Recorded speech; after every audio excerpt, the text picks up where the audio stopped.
Hello friends, आज इस video में हम करेंगे जैन धर्म और दर्शन यानी कि जैनिज़्म एंड फिलॉसफी। जो लिया गया है विचारक, विश्वास और इमारतें यानी कि thinker, believes and builder, part 4, theme 4 से। तो इसके एमसीक्यू क्विज़ है जो हिंदी और इंग्लिश दोनों भाषाओं में है। इसका पार्ट 2 है, इसमें हम 10 एमसीक्यू क्वेश्चन पूछने जा रहे हैं।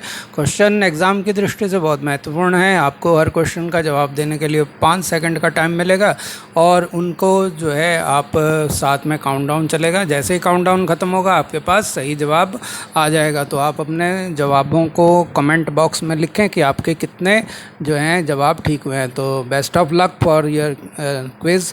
तो शुरू करते हैं। पहला क्वेश्चन है, डैश से प्राप्त जैन तीर्थंकर की 3री शताब्दी की मूर्ति यानी कि 3rd century idol of Jain तीर्थंकर ऑब्टेन्ड फ्रॉम। तो ये मूर्ति जो है ये 3री शताब्दी की जैन तीर्थंकर की मूर्ति है। ये कहाँ से मिली है? ए दिल्ली, बी मथुरा, सी उज्जैन, डी श्रावस्ती। तो आपका समय शुरू होता है अब।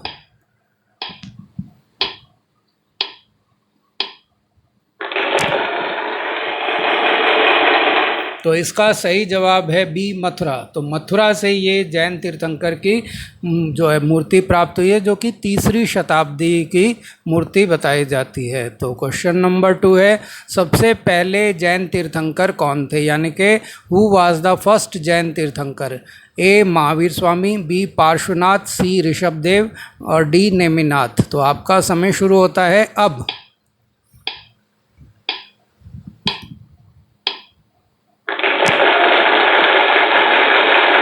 तो इसका सही जवाब है सी ऋषभदेव।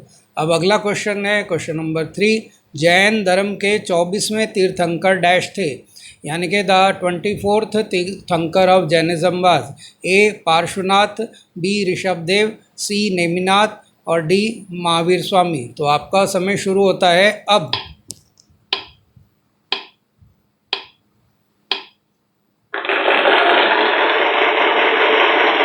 इसका सही जवाब है डी महावीर स्वामी। महावीर स्वामी इनके 24वें और अंतिम तीर्थंकर थे और इन्होंने जो है जैन धर्म का सबसे अधिक जो है प्रसार भारतवर्ष में किया था। तो क्वेश्चन नंबर 4 जो है, जैन मान्यता के अनुसार जन्म और पुनर्जन्म के चक्र का निर्धारण डैश के अनुसार होता है यानी कि according to Jain believe the cycle of birth and rebirth be determined by? A dharma यानी कि रिलीजियस, बी जाति यानी कि कास्ट, सी दान पुण्य यानी कि चैरिटी और डी कर्म यानी कि कर्मा। तो आपका समय शुरू होता है अब।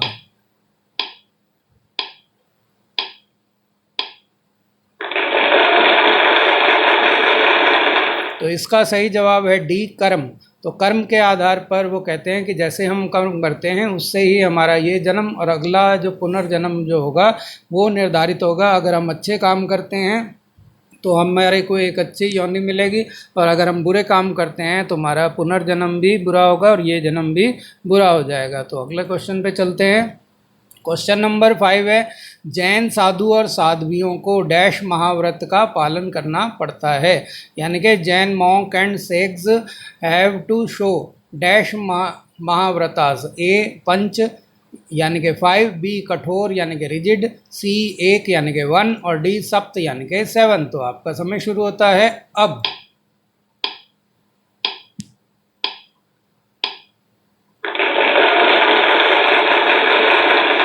तो इसका सही जवाब है ए पंच महाव्रत का पालन करना पड़ता है। तो ये पंच महाव्रत जो हैं जैन धर्म की फिलॉसफी के बहुत बड़े भाग हैं। इसको जो है हर जैन साधु साध्वी के लिए पालन करना अनिवार्य माना गया है। तो क्वेश्चन नंबर 6 है, जैन धर्म के अनुसार कर्म चक्र से मुक्ति के लिए और डैश की आवश्यकता होती है। तो यहाँ पर भी भरना है और आपको यहाँ पे भी भरना है। तो according to Jainism dash and dash are needed for liberation of the karma chakra. तो ए है त्याग कौमा अहिंसा यानी कि रिनुकेशन एंड नॉन वायलेंस, बी जो है अहिंसा और तपस्या यानी कि नॉन वायलेंस एंड पेनेंस, सी है त्याग और तपस्या यानी कि रिकॉग्निशन एंड पेनेंस और डी जो है जप तप यानी कि चैंटिंग एंड टेनेक्टी। तो आपका समय शुरू होता है अब।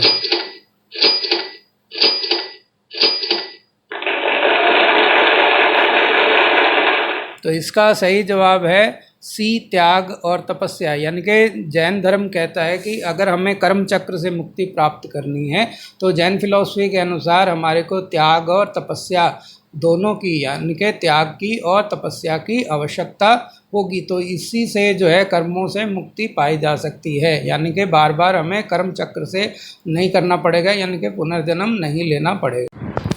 क्वेश्चन नंबर 7 है, जैन दर्शन के अनुसार अमृषा का अर्थ है ए, असत्य ना कहना यानी कि से नो फॉल्स, बी, चोरी ना करना यानी कि डू नॉट स्टिल, सी, हिंसा ना करना यानी कि नो वायलेंस, और डी, ब्रह्मचर्य। तो आपका समय शुरू होता है अब।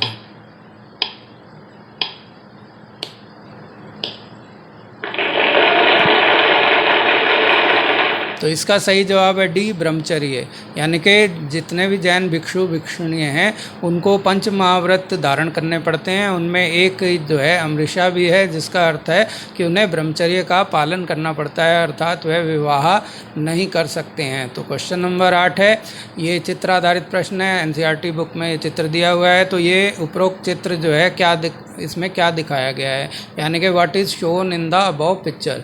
तो इसमें जो है ए ऑप्शन है 14वीं शताब्दी की जैन पांडुलिपि का पन्ना, यानी कि the 14th century Jain manuscript page, और बी में है ये 13वीं शताब्दी का जैन पांडुलिपि का पन्ना, यानी कि 13th century Jain manuscript page है, और सी का मतलब है 10वीं शताब्दी का जैन पांडुलिपि का पन्ना है, यानी कि 10th century Jain manuscript page है, और डी है 12वीं शताब्दी का जैन पांडुलिपि का पन्ना, यानी कि 12th century Jain manuscript page. तो आपका समय शुरू होता है अब।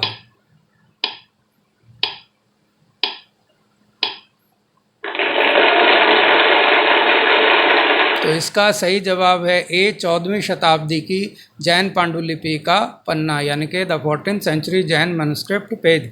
तो ये जो है 14वीं शताब्दी में लिखी गई कोई जैन पुस्तक की पांडुलिपि है, उसका एक पेज जो है यहाँ पर दर्शाया गया है। तो क्वेश्चन नंबर 9 है, तीर्थंकर का अर्थ है वे महापुरुष जो डैश। तो tirthankar means those great man who, ए है मुक्ति प्राप्त कर चुके हैं, यहाँ पे आएगा मुक्ति प्राप्त कर चुके हैं, यानी कि has attend liberty liberation. Question number 9 है, तीर्थंकर का अर्थ है वे महापुरुष जो डैश, यानी कि यहाँ पर क्या भरना है, तीर्थंकर means who those great man who dash. तो यहाँ पर ये इनमें से क्या भरना है, तो ए है मुक्ति प्राप्त कर चुके हैं, यानी कि वे महापुरुष जो मुक्ति प्राप्त कर चुके हैं, हैज़ अटेंड लिबरेशन, और बी का मतलब है वे महापुरुष जो ईश्वर के दूत हैं, यानी कि आर मैसेंजर ऑफ गॉड्स। सी है स्त्री पुरुषों को जीवन की नदी पार करवाते हैं, यानी कि make man and women cross the river of life.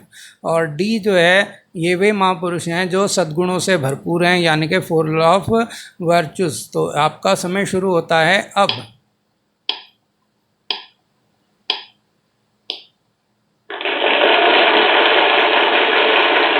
तो इसका सही जवाब है सी, स्त्री पुरुषों को जीवन की नदी पार करवाते हैं, यानी कि तीर्थंकर शब्द का अर्थ है ये वे महापुरुष हैं जो स्त्री और पुरुष जो उनके शिष्य हैं या उनका अनुगामी हैं, उनको जो है जीवन की नदी को वो पार कराते हैं, भवसागर पार कराते हैं। तो क्वेश्चन नंबर 10 जो इस वीडियो का लास्ट क्वेश्चन भी है, किस जैन ग्रंथ में कलावती नाम की महारानी अपने पति को संन्यास के लिए प्रेरित कर रही थी, यानी कि in which Jain text the queen named Kalavati was motivating her husband to retire. तो ऑप्शन ए है कल्प सूत्र, और बी है उत्तराध्यान सूत्र, और सी त्रिपिटक, और डी है महासूत्र। तो आपका समय शुरू होता है अब।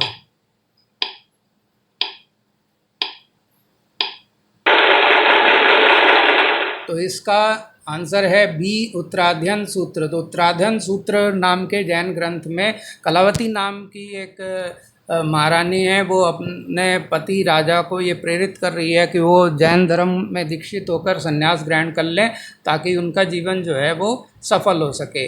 उम्मीद है आपको ये वीडियो पसंद आया होगा। आप अपना स्कोर का टोटल कीजिए और उसे कमेंट बॉक्स में लिख के बताइए कि आपको कितनी सफलता मिली है। अगर आप मेरे चैनल पे नए हैं तो इसे सब्सक्राइब कर लीजिए, और वीडियो पसंद आया तो लाइक का बटन जरूर दबाइएगा। धन्यवाद।